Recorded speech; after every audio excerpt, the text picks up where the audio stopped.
Bem-vindo ao Divã, uma catarse menos um trauma na sua vida.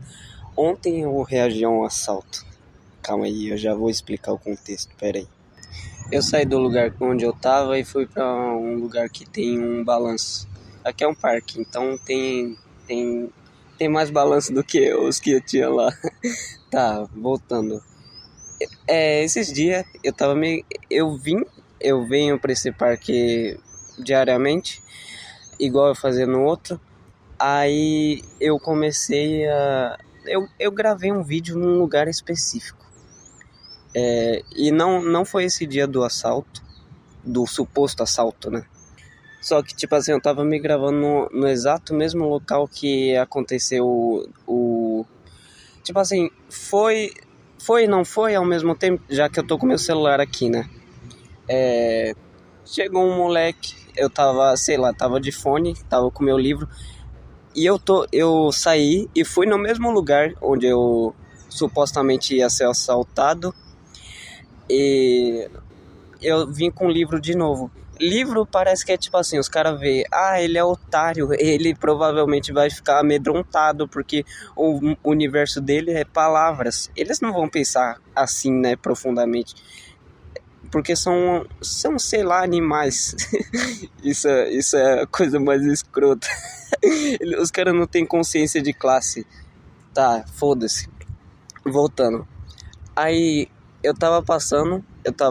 sei lá, tava dando risada de algum pensamento enquanto eu ouvia música e andava com meu livro. Aí chegou um menino, eu não sei quantos anos ele tinha, mas ele é um pouco maior que eu. Sei lá, devia ter uns 15 centímetros a mais de altura do que eu. Eu não sei se ele devia ser adolescente, era um meio gordinho, negro, e isso, eu tô caracterizando ele, mas, tipo assim, não que eu ache isso soa, sei lá, isso pode soar racista, mas eu não tenho o que fazer. Tipo assim, a pessoa não tem consciência que o ato dela vai aumentar o estereótipo de racismo. Porra, caralho. Aí chegou, ele me abordou, perguntou as horas, aí eu falei, tá, é 10h05. Aí eu guardei o celular. Eu, geralmente, quando alguém pergunta as horas, eu pego o celular meio tipo assim, colocando uma mão, eu pego o meu celular com uma mão e coloco minha outra mão na frente. Tipo assim, qualquer coisa. Não importa se é branco. Peraí. Eita.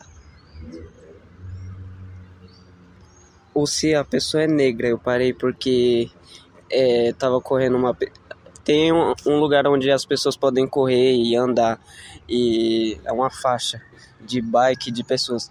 Aí uma pessoa tava passando atrás de mim na hora que eu ia falar a palavra negra. Tá vendo?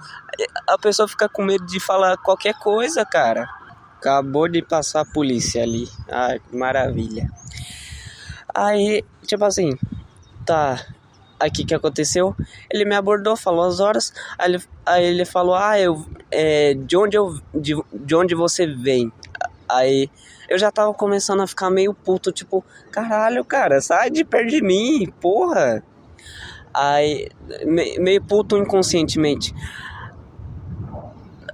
Aí ele ficou, de onde eu venho? Eu falei, da favela do Radar.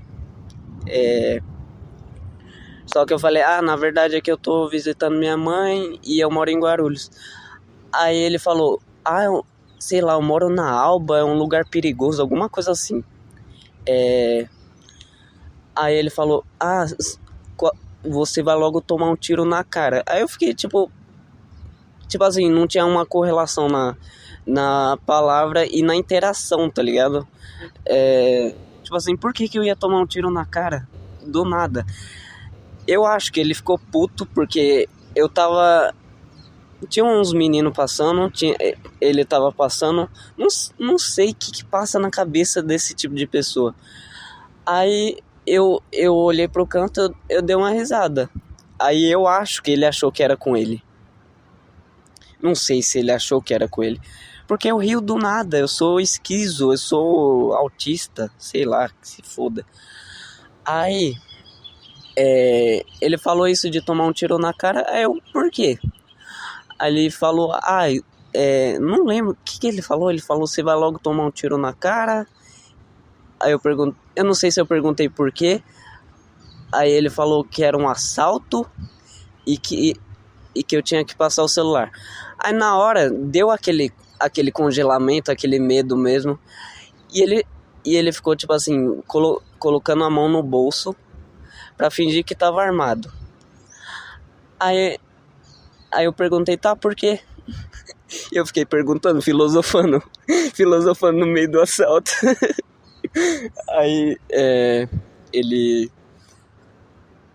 Aí eu falei, tá, cadê a arma? Tipo, eu tava quase passando meu celular mesmo, só que eu falei, tá, cadê a arma? E eu fiquei pensando em reagir, tipo assim, dar um murro na cara dele enquanto ele tivesse atordoado, eu corria. Ele podia me dar um tiro nas costas? Podia, mas sei lá. Aí na hora que eu falei isso, ele demorou um pouquinho e falou, é brincadeira. Tipo, obviamente, se eu fosse otário ao ponto de passar o meu celular pra ele, óbvio que ele não ia devolver. Tipo assim, eu sou uma pessoa relativamente pequena, sei lá, quase 1,60, 1,58 por aí.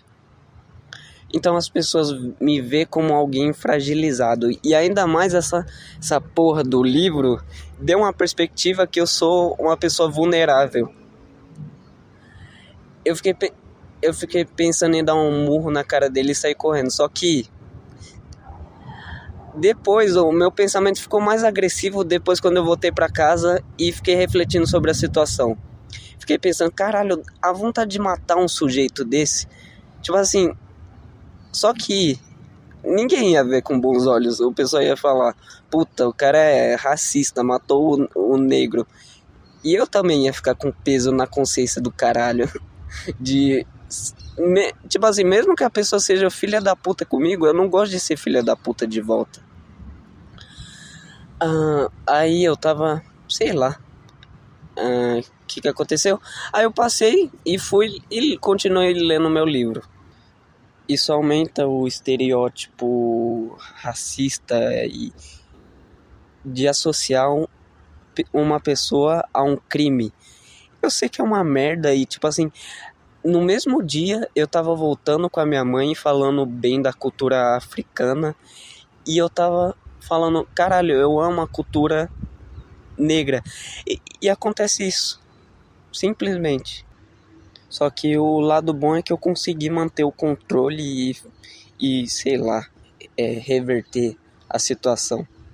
Eu tive que sair do lugar onde eu tava, do balanço, porque chegou a moça sei lá, uma fiscal do parque e disse que só podia uma criança de 10 anos. Parece que esse e outro fiscal tiraram foto de mim, só que eu não fiz nada de errado, então, sei lá, que se foda. Pode tirar, sei lá, não me importo, eu já vou estar morto, eu acho, espero. Aí aconteceu isso, aí eu fiquei imaginando, imagina eu dou um murro, uma joelhada, sei lá. Só falta ela voltar e falar que não pode ficar parada. Não tem uma consciência racial, sei lá. Tipo, entender. Mas não tem que entender. Provavelmente o córtex pré-frontal dele ainda nem se desenvolveu. Não tem como ele... É tipo como se ele não tivesse nem acesso à informação abstrata de ser um neurônio dentro de uma sociedade, uma rede neural de outros organismos de um tecido de células no organismo de Gaia. Eu estava elaborando um pensamento. Peraí. Vamos lá para ele. Essa reflexão é de densidade astronômica, fazendo uma interseção de áreas como bioquímica, neurociência, filosofia, computação ou tecnologia, linguística e matemática. Existem inúmeras vértices dimensionais das palavras num plano cartesiano tridimensional semântico. As palavras não são entidades isoladas. Isso se conecta em redes neurais de arestas sintáticas na estruturação de espaços vetoriais metafísicos. Para saber sobre as palavras é preciso saber sobre palavras. É uma coisa muito circular, né? Tipo, para você entender o significado de uma palavra, você tem que entender o significado de várias outras palavras. E de que modo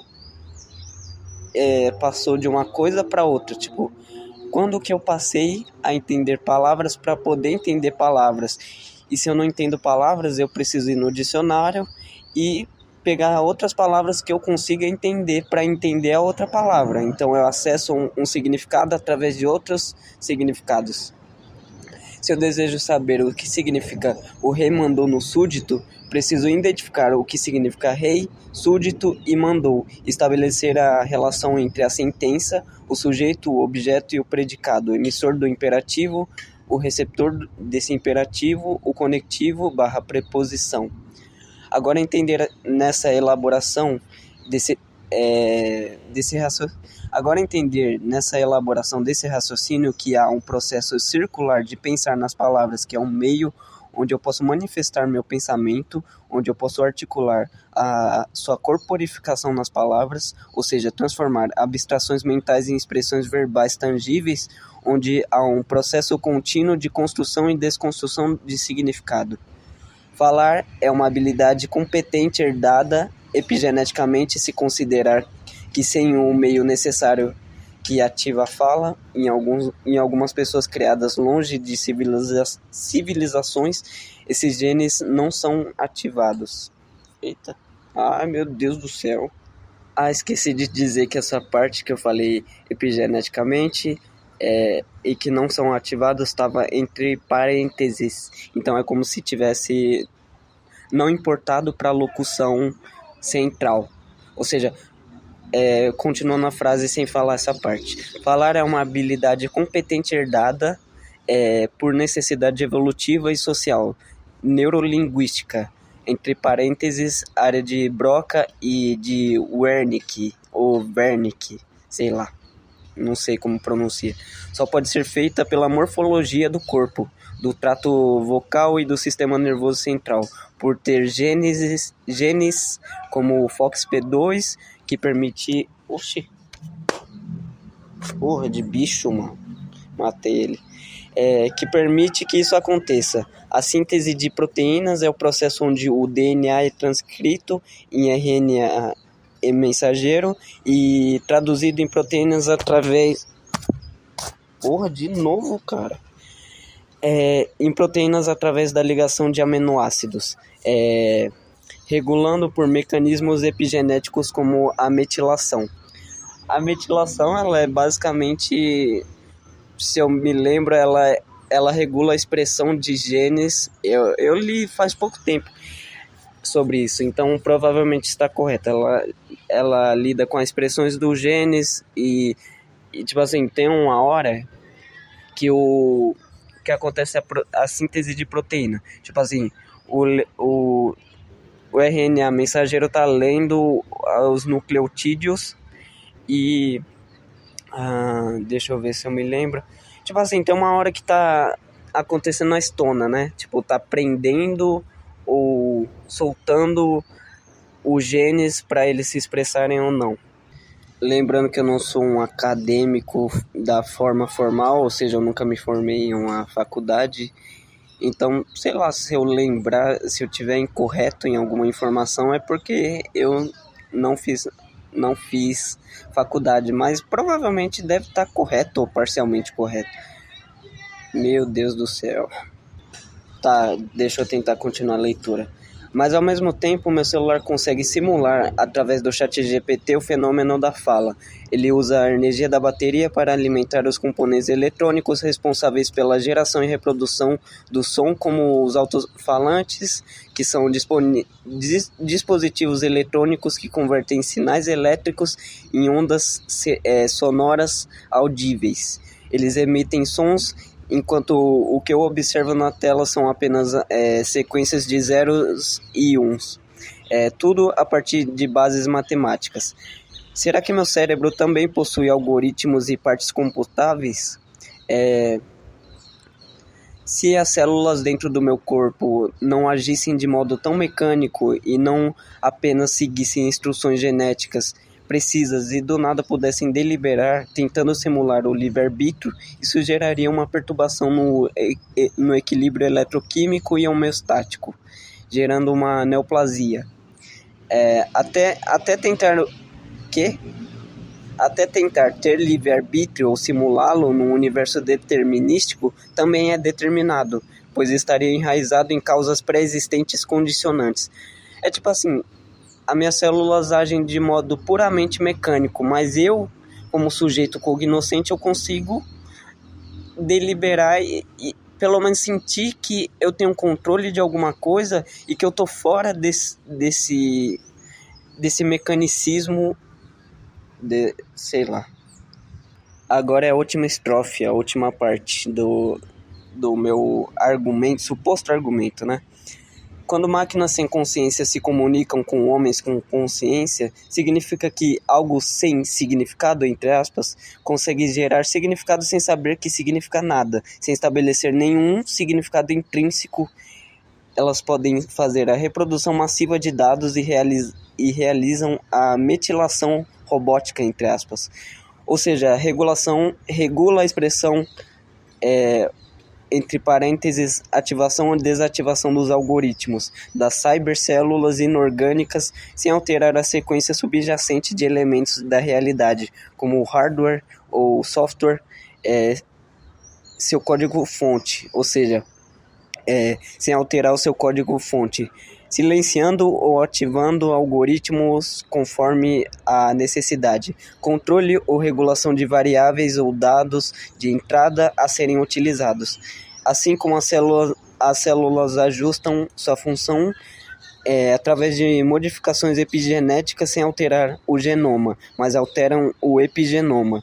É um behaviorismo radical mecânico sem a necessidade do prazer dopaminérgico humano. Ou seja, ele está me respondendo de alguma forma, acionando inputs, outputs, sem necessariamente recorrer ao sistema dopaminérgico que eu recorro. E tipo assim, tem uma sintonia, tem um campo que é a epigenética, ele vibra de tal forma, ele age de tal forma. E existe o genoma, o epigenoma, e é tipo como se fosse duas folhas, uma ligada na outra, uma se altera sem alterar a outra. O epigenoma, a epigenética altera o epigenoma sem alterar o genoma. É tipo como se fosse a essência, o código-fonte, o genoma, e o epigenoma é como ele se expressa a partir da metilação e tal. E a minha relação ciborgue intelectual com o ChatGPT, sem a minha fruição dos dados fornecidos pela máquina, eu não teria tais elucubrações. Talvez demoraria anos para ter algo minimamente parecido. Tem outra parte que eu vou ler e eu pedi para ele decifrar o que eu disse. Tá. Eu já li esse em algum outro podcast. O plano das essências é independente do mundo real. O mundo real cobre o critério de existir e não existir. Podemos criar coisas que não existem, como mitos e signos. Tipo, eles existem de alguma forma, né? É tipo aquela brisa de fantalogia do Derrida, e as coisas dentro da realidade fictícia existem dentro da realidade fictícia, mas são só ficção e não transcende a própria ficção. Toda articulação lógica está sendo possível graças a esse mundo das essências. A possibilidade de nos referirmos àquilo que não existe nos mostra a diferença entre essência e a existência. Ou seja, algo pode existir sem a essência, mas necessariamente a essência compõe aquilo que existe. Tipo assim, não necessariamente que o mundo fictício existe, mas precisou de um ser contingente, independente de ser contingente ou não, ele necessitou de alguma essência. Caraca, isso faz pensar que a gente, seres contingentes, necessitou da existência de Deus. A gente é dependente da primeira essência que transpôs, que se diluiu sobre todas as coisas que existem. Então, continuando o texto, então refrata desse mundo ao mundo real, entre aspas, que é uma conversão fenomenológica para impulsos elétricos interpretados por outros impulsos elétricos. Tá, vamos continuar, cadê?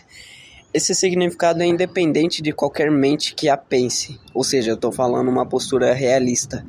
Dentro do plano das essências, a ideia de existência e inexistência não poderia sequer serem apreendidas. Mas, por sua vez, esse plano não depende de existência ou inexistência. Não há um ciclo causal para fundamentar a empiria.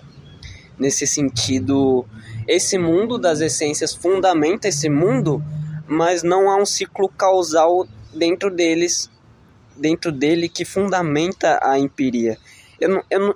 É um pensamento tão profundo que eu não estou tendo nem a cognição suficiente para entender o que eu mesmo disse. Tem um ente a qual é um referente material, intencionalidade. Ou seja, a nossa consciência está se voltando para esses entes que é um referente na realidade material. A consciência não está circunscrita na comunicação sináptica. Ela é um conjunto de relações. É uma interseção entre o subconjunto do aparato cognitivo e a realidade independente. Não há uma localidade para essa abstração em si mesma. Ela torna possível a si mesma. Ou seja, não há uma localidade, não compõe um espaço e um tempo para essa abstração. Ela meio que existe, só que ela não tem algo necessário para ela se fundamentar. Quer dizer, tem algo na qual ela se fundamenta, né? Que é a realidade. A realidade é um meio para expressar abstrações que não existe, que supostamente não existe fora da realidade. A consciência não pode meramente ser uma função do cérebro, pois o cérebro não é independente do corpo e o corpo não é independente do mundo. Mesmo decompondo o corpo, abrindo cada molécula do meu corpo humano, não há uma parte que podemos dizer que é a consciência. Pois bem, a consciência é o vetor conectivo constituinte de um plano que não pode ser puramente material. Tanto o pensamento como o objeto pensado têm uma mesma base ontológica, pois eles existem como aspectos de uma mesma coisa. O olho observa a cor e a cor é aquilo que o olho observa. Nisso há uma relação causal. Ou seja, eu como sujeito cognoscente estou observando a cor e a cor está fora do meu aparato cognitivo. Ela existe independente de mim, mas está tendo uma relação causal. A cor causa a observação. Um aparato sensorial pode se articular porque o que é real na cor também é real no olho.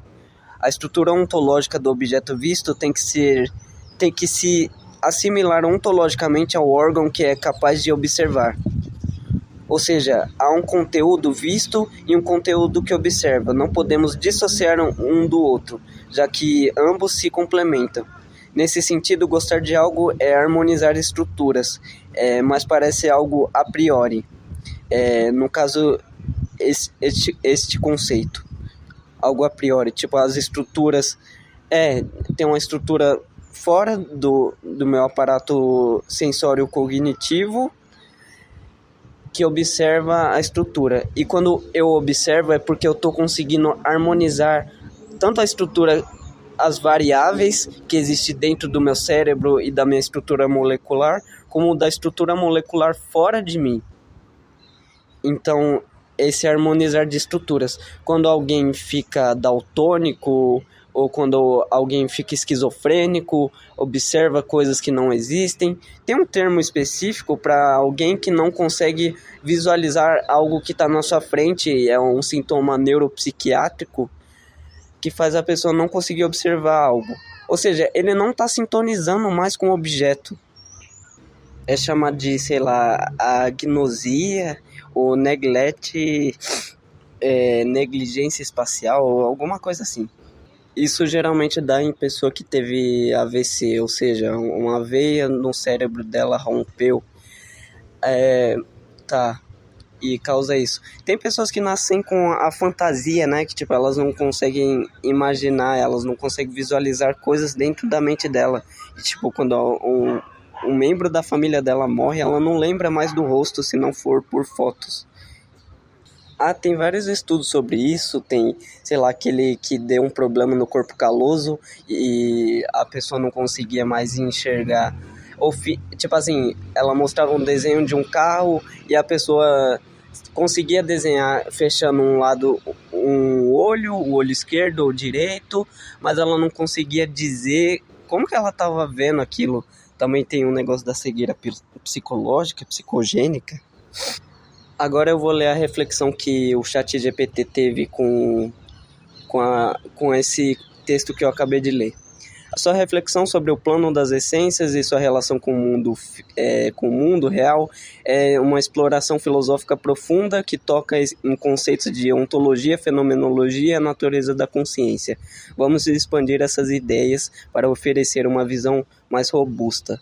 O conceito de um plano das essências sugere a existência de um domínio independente do mundo físico, onde as ideias, mitos e signos são concebidos. Este plano transcende a dicotomia de existir e não existir, permitindo a articulação lógica e a criação de conceitos que podem não ter uma manifestação tangível no mundo real. A distinção entre essência e existência torna-se evidente quando consideramos nossa capacidade de conceber o inexistente, reforçando a noção de que o significado pode ser independente de qualquer mente que o conceba. Quando eu elaborei esse texto, eu estava vendo uma aula do Olavo de Carvalho sobre o Edmund Husserl, o pai da fenomenologia. Eu vi várias aulas sobre o Edmund Husserl, várias aulas de 1 hora, de 2 horas, e sempre fico revendo, porque eu sinto que esse é o filósofo que mais me representa. Tipo, as coisas que ele pensa umas coisas que eu penso geralmente. Ele e o Nietzsche, Friedrich von Nietzsche, né? Eu já errei várias vezes, eu falei Friedrich. Tipo, o nome dele se escreve assim, né? Friedrich, se eu não me engano é assim. Eu escrevo certinho, eu só não sei se eu pronunciei corretamente. Tá, foda-se, vamos voltar.